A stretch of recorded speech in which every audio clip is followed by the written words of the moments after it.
자, 안녕하세요. 정준환입니다. 반갑습니다. 오늘 여러분들과 나눌 내용은요, 어떤 전문가들, 저처럼 잘 아는 사람들만 어떤 저평가되어 있는 곳들을 어떤 방향으로 찾는지 이 부분에 대해서 설명을 드리도록 하겠습니다. 정준환만 아는 미래가치 찾는 법. 이 미래가치라는 게 굉장히 좀 추상적이기도 합니다. 미래가치. 도대체 어떤 지역에 미래가치가 있는지 이렇게 찾아보기가 생각보다 어렵죠. 그래서 미래가치가 있는 곳을 세 가지로 한번 정의를 해볼까 합니다.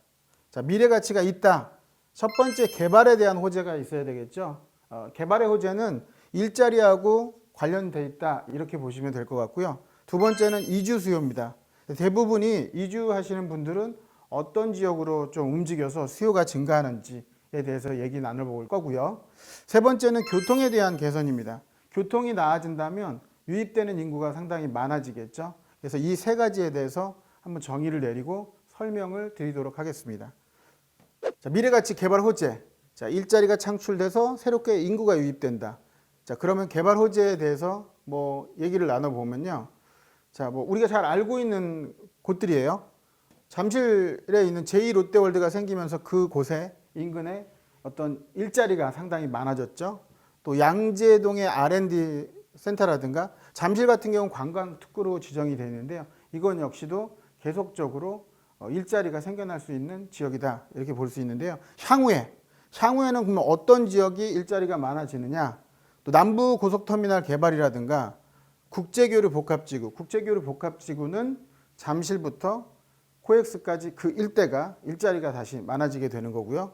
또 용산 같은 경우도 국제업무지구로 진행이 된다면 최근에 8,000세대 정도의 아파트를 짓겠다라는 이제 얘기도 나왔는데, 그곳에 이제 아파트만 지어지는 건 아니고 또다시 일자리도 창출이 될 겁니다.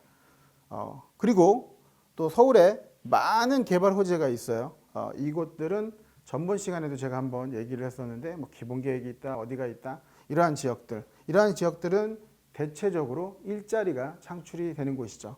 이러한 지역이 일자리가 창출을 하게 되면 미래 가치가 있어서 가격이 올라갈 수 있겠죠. 이렇게 서울에 플랜이 있어서 이런 지역들은 일자리가 많아지는 그러한 부분이 되고요. 또 파란색으로 되어 있는 게 53개 지구인데 이곳도 상업지역으로 변하게 된다면 일자리가 창출이 되겠죠. 개발 호재가 있다, 이렇게 보시면 되겠고요. 자, 이주 수요입니다. 대부분이 어떤 지역이 이주를 하게 된다면 멀리 가지 않고 인근으로 가게 되죠. 당연히 인근으로 움직이게 된다면 가격은 상승할 수밖에 없습니다. 수요층이 증가해서 가격이 상승할 수 있죠. 자, 보면 가격의 상승 요인은 대체적으로 이주가 진행된다면 재개발과 재건축, 이러한 지역들이 주택을 철거로 인해서 이주 수요가 생겨서 가격이 상승하는데, 그 지역들을 우리가 찾는 방법을 알면 너무 좋겠죠. 자, 그런 지역들이 대체적으로 이러한 사이트에 들어가면 우리가 다 알 수 있어요. 여러분들한테 노하우를 알려드린다면, 자, 여기 보면 재개발 재건축 클린업 시스템이라는 그러한 사이트인데요. 이곳에 들어가서 여러분들이 아래로 이렇게 내려다 보면 지역이 이제 나와 있을 겁니다. 구가. 예를 들어서 어디를 가볼까요? 여러분들 원하는 곳. 자, 그러면 하나 동작구를 가보자고요. 이 동작구의 전체를 들어가 보면 이렇게 내리다 보면 사업의 진행 단계에 따라서 어떤 지역들이 개발을 하는지 이렇게 볼 수가 있어요. 자, 그러면 동작구 같은 경우는 상당히 많네요. 22개 지구가 재개발 재건축을 하기 위해서 진행을 하고 현재 있는 곳인데요. 쭉 보다가 보면 이렇게 사업 시행 인가라는 게 있고 조합 설립 인가라는 게 있고 여러 가지 진행 단계가 좀 차이가 있습니다. 그러면 어느 단계쯤에 이주를 시작하는지 그것도 한번 볼까요? 자, 그러면 여기 사업 진행 단계에서 이렇게 눌러보면 기본계획, 안전진단, 구역지정, 이러한 단계가 나오죠.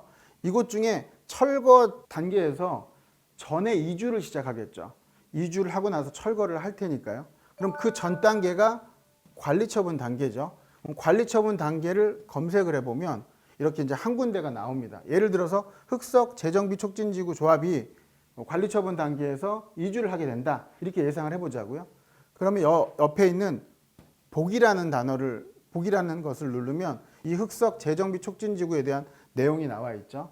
자, 그러면 이 과연 흑석 재정비 촉진지구에 얼마나 많은 조합원이 있는지 이것도 이제 우리가 알아야 이주 수요가 주변에 많아서 수요층이 증가하겠죠. 자, 그러면 그럴 때는 이제 사업 현황을 눌러서 사업 개요를 눌러보면 이렇게 나와 있어요. 자, 그러면 여기를 보면 토지 등 소유주가 있고 조합원이 있을 겁니다. 자, 그러면 이 조합원이 466명이 이주를 하게 된다면 그 인근으로 간다고 얘기를 했죠. 자, 이 460명 정도는 인근으로 이주를 하게 되는 것이죠. 뭐 여기를 보면 뭐 조합원뿐만 아니라 건축을 개요, 주택 공급에 대해서도 뭐 어떻게 전용 면적별로 어떻게 공급한다 이러한 것들도 알 수 있어요. 이러한 것들을 통해서 우리는 주변으로 이주 수요가 많아서 가격이 오르겠다 이런 것들을 분석해 볼 수 있죠. 자, 그 다음에는 이렇게 재개발 재건축 클린업 시스템에 들어가서 과연 그러면 어느 정도 수요가 되면 그래도 투자할 만하는지를 한번 세 가지로 분류를 해볼게요.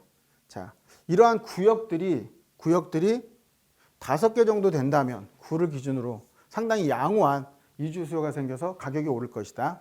또 구를 기준으로 해서 뭐 사업 시행 인가가 있겠지만 관리 처분 단계도 있겠죠. 구가 아닌 여기는 이제 동을 기준으로 해서 한 2개 정도 이상 하나의 동에 뭐 송파라고 치면 송파동에 몇 개가 있느냐. 구보다는 동이 조금 더 작아야 이주 수요가 많게 된다. 이렇게 정리해 볼 수가 있는데요. 구를 기준으로 동을 기준으로 몇 개 관리 처분 단계에서 이주를 하는 조합원이 많으냐에 따라서 달라지겠죠. 그런데 하나의 구역에서 1000명이 이주를 할 수도 있고요. 하나의 구역에서 뭐 500명이 이주를 할 수도 있겠죠. 당연히 1000명이 이주하는 게 이주 수요가 많아지겠죠. 그런 부분도 한번 참고해 보시고요. 그 다음에는 교통에 대한 개선입니다.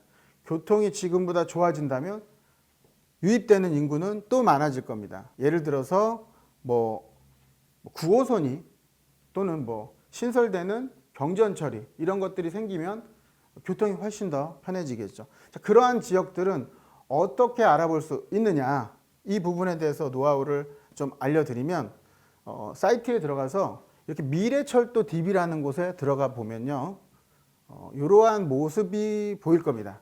이러한 모습 중에 상당히 많은 내용들이 지금 나와 있어요. 그러면 어디가 신설 예정으로 지하철이랑 경전철이 생겨날 수 있느냐, 그 부분을 쭉 눌러보면 아시겠지만, 그럼 이번에는 한번 지역으로 한번 보자고요. 지역에 뭐 고속철도라든가 국토부 광역철도라든가 이런 것들이 이제 나와 있죠. 이렇게 쭉 보다가 마음에 드시는 게 있다면 눌러보면 되는 겁니다. 서울 지하철 7호선 연장에 대해서 한번 눌러봐 볼게요. 이곳 같은 경우는 사업 성격은 연장이다 이런 얘기가 나와 있죠. 쭉 보다 보면 뭐 인천 지하철 3호선 관련 노설이 있고 서울 지하철 7호선 연장, 서울 지하철 7호선 연장 부평구청까지 뭐 이런 것들이 내용이 나와 있어요. 뭐 예를 들어 포천까지 연장을 한다 보면 예비 타당성 조사를 하고 뭐 여러 가지 단계들이 있어요. 신청하는 도봉산에서 쭉 가서 옥정까지 뭐 이렇게 4개역이 생긴다. 뭐 이런 내용도 나와 있네요. 자, 이런 것들을 한번 천천히 보시고 단계들이 있어요. 뭐 2001년도에는 의정부 시민 주민들이 어떻게 했다. 그리고 최근에 2012년 쭉 올려볼까요? 쭉 올리면 어디까지 나와 있죠? 2020년 4월 9일 이제 뭐 한 달 전쯤 이렇게 됐을 때 경기도에서는 옥정, 포천, 광역철도 타당성 평가 및 기본계획 수립 용역에 착수했다. 이런 내용도 나와 있어요. 이런 것들을 여러분들이 알 수 있죠. 또 뭐 어떤 노선으로 어떻게 진행되는지 뭐 이런 것들도 화면상으로 그림이 나와 있죠. 이런 것들을 활용해서 여러분들이 이곳에 이 정도의 단계가 있기 때문에 어느 정도 단계가 지나면 교통이 개선되는구나. 그러면 가격이 좀 오르겠구나. 아하. 이런 것들을 알 수 있게 됩니다. 자, 그러면 이렇게 한번 볼게요. 교통도 개선이 되는데 착공을 하는 단계가 있고 뭐 예비 타당성 조사를 하는 데가 있고 이런 계획이 있는 데가 있고 그러겠죠. 아무래도 가격이 상승하기 위해서는 뭐 어느 정도 진척이 되거나 발표를 했을 때겠죠. 착공이 또 들어가고 또 개통이 되고 이러한 지역들을 볼 때 지하철 연장이 2년 내 착공 또는 현재 공사 중이라면 굉장히 안정적이겠죠. 투자가. 경전철 같은 경우는 개통일이 확정되거나 1년 내에 착공한다면 뭐 이러한 내역들을 한번 제가 정리했는데요. 자, 이런 부분들도 한번 참고하셔서 보시면 좋을 것 같습니다. 정리해 보면 지하철은 2년 내에 나머지는 1년 내에 착공한다면 상당히 안정적이다. 검토 중인 단계도 있겠죠. 또 지하철은 한 3년, 나머지는 한 2년 내에 착공한다면 한 중간 정도 점수를 줄 수 있을 것 같고요. 교통 개선이 없다. 그러면 이제 교통에 대한 개선이 없기 때문에 교통을 통해서 가격이 상승하기는 어렵겠죠. 자, 미래철도 DB 얘기했고요. 자, 그러면 정리를 한번 해볼게요. 자, 우리가 실거주를 하기 위한 게 있고 투자를 하기 위한 것들이 있어요. 거주 목적이냐 투자에 따라서 달라집니다. 자, 실거주 목적이라면 입지 여건이 상당히 중요한 거고요. 입지 여건이 중요하고 거주의 편리성이 있어야겠죠. 그러나 투자라는 건 미래가치, 앞서 얘기했던 개발 호재, 이주 수요, 교통 개선 이런 지역들은 불편하니까 그렇게 되겠죠. 이 불편한 곳들은 투자의 목적이 되는 거고 실거주 목적은 편리해야 되는 거고 이렇게 나눠볼 수 있겠죠. 투자를 하기 위해선 어떠한 방향으로 여러분들이 선택을 할 건지 여러분들이 결정하고 시작을 하면 좋을 것 같습니다. 자, 오늘은 여기까지 이제 제가 정리해 드렸고요. 또 우리 시청자분들도 목적에 따라서 다르기 때문에 한번 고민하고 그리고 현장 조사가 굉장히 중요하니까 현장을 통해서 여러분들에게 조건에 맞는 것들을 분석하시면 좋을 것 같습니다. 오늘 이 시간에는 전문가만 하는 미래 가치 있는 것들을 전략적으로 찾는 방법에 대해서 얘기 드렸고요. 다음 시간에도 또 알찬 내용으로 준비해서 여러분들 찾아뵙도록 하겠습니다. 감사합니다.